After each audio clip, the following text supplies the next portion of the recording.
नमस्कार दोस्तों, स्वागत है आपका इस वीडियो के अंदर।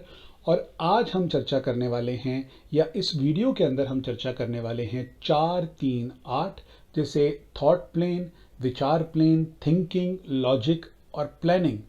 विचार वाले लोग, विचारधारा, तर्क देने वाले, योजनाएं बनाने वाला प्लेन भी कहा जाता है।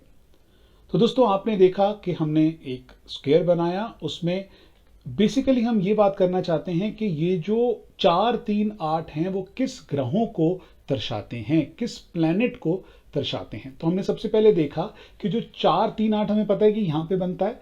ये 4 3 8 जो है वो 3 ग्रहों से मिलकर, 3 प्लैनेट से मिलकर बना है। वो कौन कौन से प्लैनेट हैं? वो है 4 जो दर्शाता है राहु को, राहु से मिलकर बना है। फिर है 3 जो है दोस्तों वो जुपिटर या जिसे कहें बृहस्पति से मिलकर बना है। और फिर आता है 8 जो कि सैटर्न और शनि से बना है। तो इन तीनों के गुण जो है वो 4 3 8 के अंदर बनते हैं। राहु, बृहस्पति और शनि से बनकर ये बेसिकली जो स्क्वायर है, जो ये बेसिकली एरो है, जिसे हम थॉट प्लेन या विचार प्लेन कहते हैं, लॉजिकल प्लेन कहते हैं, वो बना है। क्योंकि सारे ही लॉजिकल प्लैनेट्स हैं, ये सारे के सारे ही थिंकिंग, थॉट, प्लानिंग वाले प्लैनेट्स हैं, जिसकी वजह से ये 4 3 8 वाला बना है। आप देख सकते हैं। तो फिर से एक बार कोशिश करते हैं, आपको दिखाते हैं कैसे बनाना है। ये हमने बनाया, नंबर्स आ गए 4 3 8 9 5 1 2 7 6। बार बार यूज करेंगे, आपको बिल्कुल रट जाएगा। तो 4 3 8 बन गया। अब इस 4 3 8 को पॉलिटिकल एरो भी कहा जाता है, पॉलिटिकल योग भी कहा जाता है। योगा लिखा है, योग कहा जाता है, पॉलिटिकल योग कहा जाता है। तो जो लोग राजनीति में जाना चाहते हैं या कोई राजनीति से रिलेटेड है, तो इस बेसिकली पंक्ति को भी देखा जाता है। हो सकता है कि वो लोग राजनीति में जाएं जिनका 4 3 8 जो है वो आता हो। दूसरा क्या कहते हैं कि 4 3 8 वाले जो लोग हैं हमेशा सोच समझकर निर्णय लेते हैं। वो डिसीजन जो है सोच समझकर लेते हैं और प्लानिंग के साथ लेते हैं, लॉजिक के साथ लेते हैं। विदाउट लॉजिक या विदाउट प्लानिंग वो डिसीजन नहीं लेते हैं। गुड प्लानर होते हैं, अच्छे नियोजक होते हैं, विचारशील होते हैं, थॉटफुल होते हैं। हमेशा उनका दिमाग बेसिकली प्लानिंग के अंदर चलता रहता है। लेकिन एक जो नेगेटिव पॉइंट है वो ये है कि चालाक काफी होते हैं। ये चालाक भी होते हैं और चतुर होते हैं, श्रूड होते हैं। कभी कभी वो बात भी बोल देते हैं जो बात नहीं बोलनी चाहिए किसी को। तो कनिंग होते हैं, चालाक होते हैं बहुत ज्यादा। साथ ही साथ क्या है, लॉजिकल इन लाइफ। प्रैक्टिकल नहीं कहूंगा मैं, लॉजिकल इन लाइफ है। लाइफ के अंदर हर चीज का लॉजिक ढूंढते हैं। एनालिस्ट गुड हो सकते हैं। आप देख रहे हैं बिजनेस एनालिस्ट अगर आपको कोई रखना है तो उसमें अगर 4 3 8 होगा तो वो अच्छा काम करेगा बिजनेस एनालिस्ट का। तो 4 3 8 वाले अच्छे एनालिस्ट भी माने गए हैं।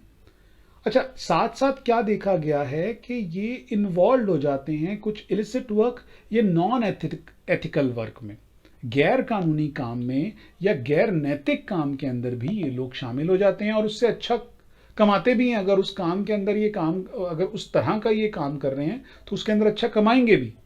ये भी देखने को मिला। तो इनकी इमेजिनेशन पावर जो होती है वो भी बहुत अच्छी होती है। इनकी स्मृति अच्छी होती है, इनकी कल्पना शक्ति काफी अच्छी होती है। They can imagine the things, तभी एनालिस्ट है ना। इमेजिन करोगे तो और एनालिसिस करोगे तो ही फिर चीजें बन पाएंगी।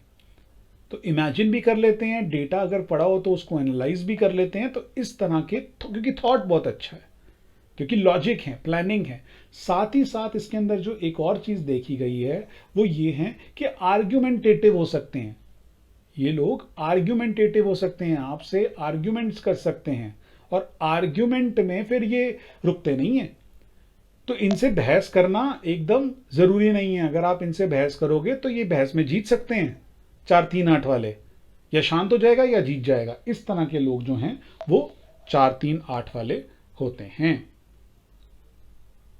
दोस्तों, अब आपको दिखाते हैं कुछ एग्जाम्पल्स। अब एग्जाम्पल्स में हमने ये 4 3 8 9 5 1 2 7 6 बनाया और 4 3 8 की बात करने वाले। तो सबसे पहले हम लेते हैं सुभाष चंद्र बोस, जिनका जन्म हुआ था 23/1/1897। अब इसके अंदर मैंने एक पी और एस भी लिया है। आगे वाले कोर्सेज के अंदर आपको बताया जाएगा कि ये P और S क्या है। तो अभी आप घबराइए मत, अभी आप यहां सारे नंबर्स देखिए, सिर्फ 2 3 1 1 9 8 7 5 4, और इसी के बेसिस पर हमने यहां पर लोशो ग्रिड बना दिया। तो इनको 4 नंबर जो है वो S से मिल रहा है, डेट ऑफ बर्थ में इनके नहीं आता, लेकिन S से मिल रहा है। जो लोग जानते हैं उनको बता देते हैं, ये प्राइमरी सेकेंडरी नंबर, भाग्यांक, मूलांक, ठीक है, ड्राइवर कंडक्टर, साइकिक नंबर और लाइफ पाथ नंबर, ये वो है। तो जिनको नहीं पता वो घबराने वाली कोई बात नहीं है, आगे आपको सिखाएंगे और फिर ये भी बताएंगे कि लोशो ग्रिड में आपको इसको कैसे डालना है। लेकिन यहाँ एग्जाम्पल देने के लिए, थॉट प्लेन के अंदर एग्जाम्पल देने के लिए हमने इसको इस्तेमाल किया है। तो आप देखते हैं यहाँ पर कि अब जब मैं सब नंबर्स इंडिविजुअली लेता हूं, अभी और भी कुछ नंबर्स हैं जो हम लेते हैं, वो आगे कोर्स के अंदर आपको बताएंगे, और फिर लोशो ग्रिड बनाएंगे डिफरेंट लोगों का, और फिर देखेंगे कि कैसे चेंज हो जाती हैं उनके लोशो ग्रिड्स। तो आपने देखा कि यहां पर 4 3 8 आया। अगला एग्जांपल लेते हैं। अगला एग्जांपल है स्वामी विवेकानंद का।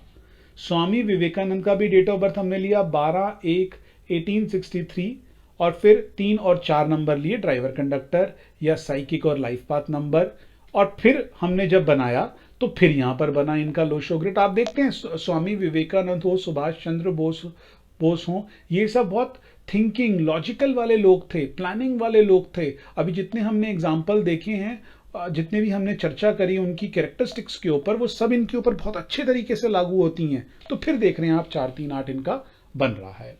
सुनिधि चौहान एक गायिका है दोस्तों, आप सब उनको जानते हैं। वो चीजें भी आप उन लोगों के बारे में जान सकते हैं जो वो दिखाते नहीं हैं, जो वो नहीं बताते। तो आप देख सकते हैं कितनी लॉजिकल और थिंकिंग और विचार और तर्क देने वाली सुनिधि चौहान होंगी। उनकी डेट ऑफ बर्थ है 14/8/1983, और 5 और 7 नंबर लिया, उनका भी बना 4 3 8। फिर एक लास्ट एग्जांपल हम लेते हैं, एल्बर्ट आइंस्टाइन। आप सोच सकते हैं कितने ही महान थे वो। एल्बर्ट आइंस्टाइन जो थे, उनका क्या है 14/3/1879, 5 और 6 आया। फिर हमने देखा 4 3 8 इनका भी बना। तो हमने यहाँ पे 4 एग्जाम्पल लिए, सुभाष चंद्र बोस, स्वामी विवेकानंद, सुनिधि चौहान और एल्बर्ट आइंस्टाइन। आगे बढ़ते हैं दोस्तों। अब समय है एक एक्सरसाइज का। एक्सरसाइज में आपने बताना है, रोक लीजिएगा वीडियो और इस एक्सरसाइज को कोशिश करिएगा कि पूरा करें आप, तभी आगे बढ़ें। 3 नंबर कौन से प्लैनेट को डिनोट, मतलब कौन से प्लैनेट को डिनोट करता है, आपने ये बताना है। 3 नंबर किस ग्रह को दर्शाता है।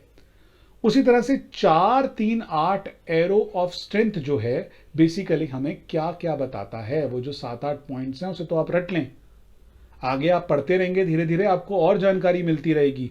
आगे आगे आप लोगों को जब एनालाइज करते रहेंगे तो आपको और उनके बारे में कुछ इंफॉर्मेशन मिलेगी। लेकिन अभी क्या है कि 4 3 8 जो है वो किसको दर्शाता है, जो हमने ऊपर आपको मतलब पहले हमने वीडियोस में जो बताया है, उसका आंसर अगर आप ठीक तरह से नहीं कर पा रहे हैं तो आप वीडियो को स्टॉप करें और दोबारा सुने, ताकि आप इसका आंसर कर सकें। और याद रखें, तभी आगे बढ़ें अगर आपको इनके आंसर पता है तो।